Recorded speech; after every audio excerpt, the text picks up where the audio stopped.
tous, j'espère que vous allez bien. Je suis vraiment ravie de vous retrouver aujourd'hui pour une nouvelle vidéo sur la chaîne qui va être une pile à lire. Je crois que ça fait une éternité que je n'ai pas fait de pile à lire, mais il y a quelques jours, Amita Books a posté sur sa chaîne les recommandations pour le challenge de la passe miroir édition 2022, donc c'est la deuxième année qu'elle le propose.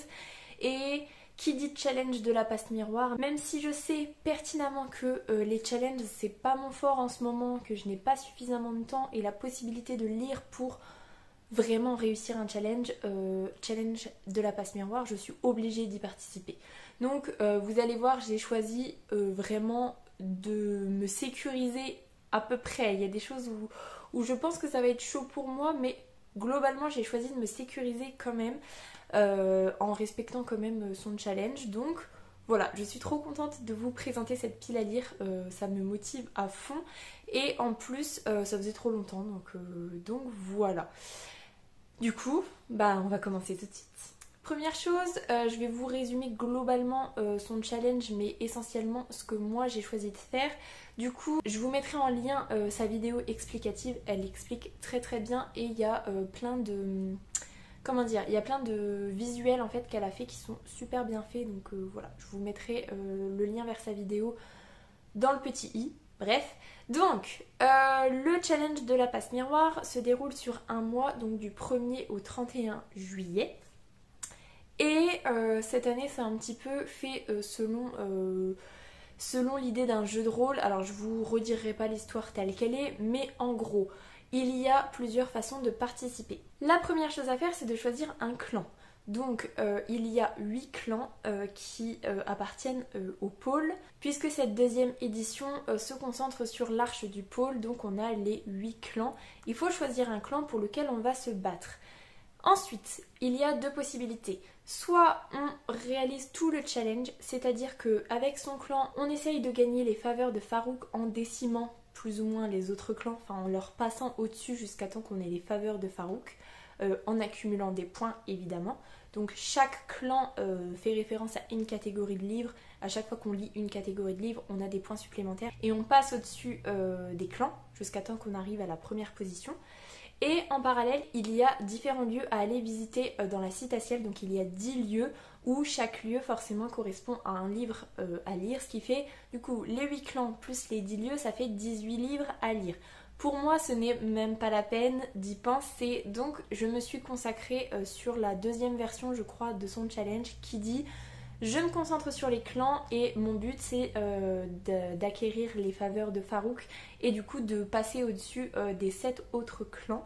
Donc ça c'est mon but ultime et les lieux à visiter je ne le ferai pas cette année, 18 livres c'est juste pas possible pour moi. Donc voilà, je vous laisse aller voir sa vidéo, c'est bien mieux expliqué, mais en gros voilà. Personnellement j'ai choisi le clan des mirages par intérêt personnel. Bon, déjà le clan des mirages c'est un clan que j'aime particulièrement dans la passe miroir, mais en plus on va pas se mentir, le pouvoir des mirages est trop bien, c'est récupérer les points d'une catégorie qu'on n'a pas lue. Donc je mets seulement entre guillemets 8 livres dans ma pile à lire, mais si jamais je suis très bonne mais que je n'arrive à en lire que 7, et bien j'aurai quand même les points de la 8e catégorie. Donc comme ça, tout est bien pour moi. Donc j'ai préparé ma pile à lire avec les 8 clans du coup. Donc c'est parti. Premier clan, c'est le clan des mirages. Il faut lire un livre avec un univers imaginaire, onirique de la SFFF et ça fait gagner 10 points. Donc j'ai choisi de mettre Rise d'Hélène Goodlet. Donc c'est 3 héritières, une couronne à conquérir et c'est aux éditions Bayard. J'avais adoré le tome 1 et c'est une duologie normalement si je ne dis pas de bêtises, donc en plus ça me permettrait de terminer une saga, ce qui serait plutôt chouette. Donc voilà, honnêtement je vous ferai sans doute pas beaucoup de résumés des livres, mais globalement c'est exactement ça. Il y a 3 héritières qui arrivent, il n'y a qu'une seule couronne et donc il va falloir choisir l'héritière, en sachant que chaque héritière a un secret à cacher qui peut potentiellement les desservir pour acquérir la couronne. Donc voilà, c'est à peu près ça. Le tome 1 était trop bien, donc j'ai très envie de terminer la saga avec le tome 2. Ensuite, c'est le clan de la toile et il faut lire une suite de sagas et ça rapporte 20 points. Et là, c'était une évidence, mais j'ai choisi de mettre le tome 9 de Shirley Davidson. Donc c'est 9 tombes et des poussières de Darinda Jones et c'est aux éditions Milady. J'ai adoré le tome 8, j'adore la saga de Shirley Davidson. Je vous refais pas un topo, mais voilà, j'ai très envie de lire le tome 9. Bon, il est un petit peu plus gros que le 8, d'ailleurs il a pris vachement cher. Bref, c'est tout.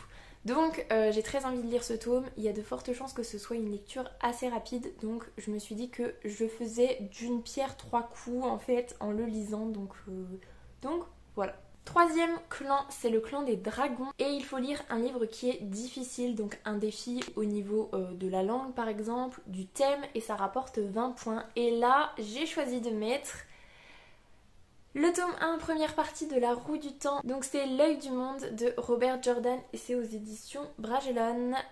Il est trop beau, il est trop beau. Et celui-là, je le mets dans cette catégorie parce qu'il me fait énormément peur dans le sens où d'une part, j'ai peur d'être déçue parce que je sais que ma mère adore cette saga, que c'est planétaire, que Robert Jordan est un auteur de qualité intersidérale, quasiment au même niveau que Brandon Sanderson, donc c'est dire. Mais il y a au moins 13 tomes, je crois, et ça me fait vraiment peur de me relancer dans une énorme saga, surtout que là, c'est le tome 1, première partie. Donc en toute logique, après, ça veut dire que si chaque tome est séparé en deux parties, ça veut dire qu'on est déjà sur 26 livres, à peu près au final. Donc je vous cache pas que ça me fait un peu peur, mais j'ai quand même envie de ne pas mourir idiote et d'avoir testé cette saga. Si ça se trouve, je vais surkiffer, je vais trop me lancer à fond dedans, mais je ne vous cache pas que j'ai super peur d'être déçue et super peur de ne jamais en voir le bout, tout simplement. Donc voilà, c'est un peu un défi pour moi. Je n'arrête pas de repousser la lecture de ce tome 1, partie 1, mais peut-être que c'est le bon moment, peut-être que je vais me lancer et ce serait vraiment super chouette. Niveau résumé, c'est de la fantasy avec trois jeunes qui partent en quête de quelque chose, avec plus ou moins des pouvoirs, des capacités à parler avec les animaux, tout ça. Voilà, c'est à peu près ça. Je n'en sais pas trop plus et j'ai pas trop envie d'en savoir plus avant de me lancer dedans, donc voilà. Ensuite, il y a le clan des persuasifs et il faut lire un livre qu'on nous a conseillé et c'est 15 points. Donc j'ai choisi de lire Red Queen, le tome 1 de Victoria Aveyard, qui au final est conseillé par Piketty Bookin. Bon là j'ai un petit peu triché, mais ça fait très longtemps que j'ai envie de le découvrir. Très longtemps qu'il est dans ma pile à lire. Et je pense qu'il est plus que temps de le sortir, donc ça me fait démarrer encore une nouvelle saga. Mais bon, ça peut se faire, donc voilà, on part là-dessus. Je n'ai plus trop de souvenirs de l'histoire. Je crois qu'il y a un truc avec les sangs bleus et les sangs rouges, les sangs bleus qui doivent être de la royauté avec des pouvoirs, et une meuf qui est dans le mauvais clan et qui n'a pas de pouvoir ou qui a des pouvoirs en fonction du clan dans lequel elle est, et que du coup ça va poser problème. Je crois que c'est ça. Mais je dis peut-être totalement n'importe quoi. En tout cas, ce qui est sûr, à 80% à peu près, c'est que je me lancerai au mois de juillet avec grand plaisir. C'est l'occasion rêvée de me lancer dedans, donc pourquoi pas. Ensuite, on a les narcotiques où il faut lire un livre de plus de 400 pages et ça fait gagner 20 points. Et là, j'ai décidé de lire le tome 1 de Lune pourpre de Laetitia Danae, donc c'est Initié. Moi je l'ai dans les éditions de France Loisirs et c'est l'intégrale des 3 tomes. Je vais vous montrer, il me donne trop envie mais en même temps c'est écrit tout petit, mais vraiment tout petit. Je pense que je vais le récupérer sur ma liseuse, je vais essayer en tout cas parce que en vrai c'est une bricasse, c'est très lourd, les pages sont très fines. C'est très petit, mais j'en ai entendu énormément de bien et j'ai entendu que la plume de Laetitia Danae était vraiment trop poétique, trop belle. Donc ça me fait très envie, j'ai très envie de tester. Je vous cache pas que le seul frein que j'ai, c'est la lourdeur, la grosseur et la petitesse d'écriture de ce roman. Mais c'est l'occasion de le sortir de ma pile à lire, donc on va essayer de se lancer. Ensuite, on a le clan des nihilistes où il faut lire un essai ou une non-fiction et ça nous rapporte 15 points. Et j'ai décidé de lire La charmante librairie des jours heureux de Jenny Colgan. Dans ma dernière vidéo sur les sorties du mois de juin, je crois que le tome 3 sortait en grand format et le tome 2 sortait en poche, un truc dans le genre. Et j'avais lu le résumé et ça m'avait plutôt bien tenté. Et en plus les tomes sont indépendants les uns des autres. J'ai quand même envie de commencer par le premier tome.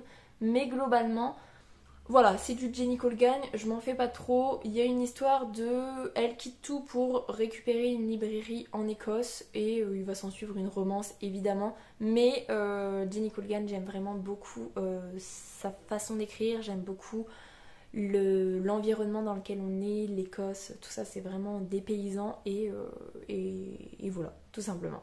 Ensuite, on a le clan des invisibles et il faut que je lise un livre dont on parle peu ou pas et ça nous fait gagner 15 points. Et donc j'ai décidé de lire Les Mémoires de Lady Trent, le tome 3. Donc c'est Le Voyage du Basilic de Mary Brennan aux éditions La Talente.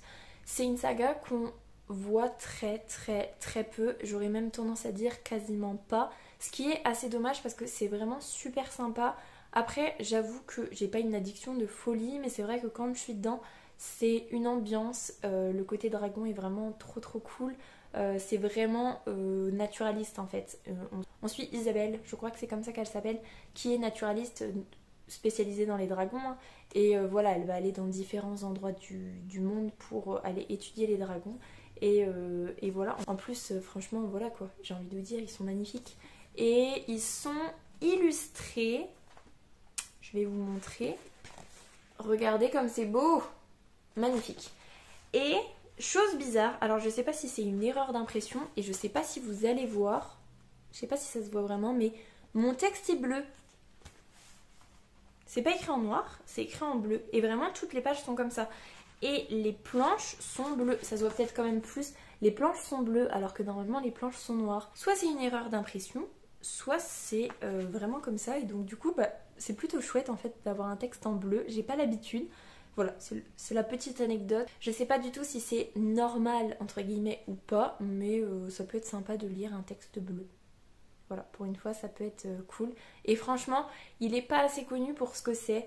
J'avoue que quand je le lis, pourtant il est pas si gros et il y a des marges énormes et je suis plutôt lente entre guillemets à le lire, mais objectivement c'est quand même super chouette, donc voilà.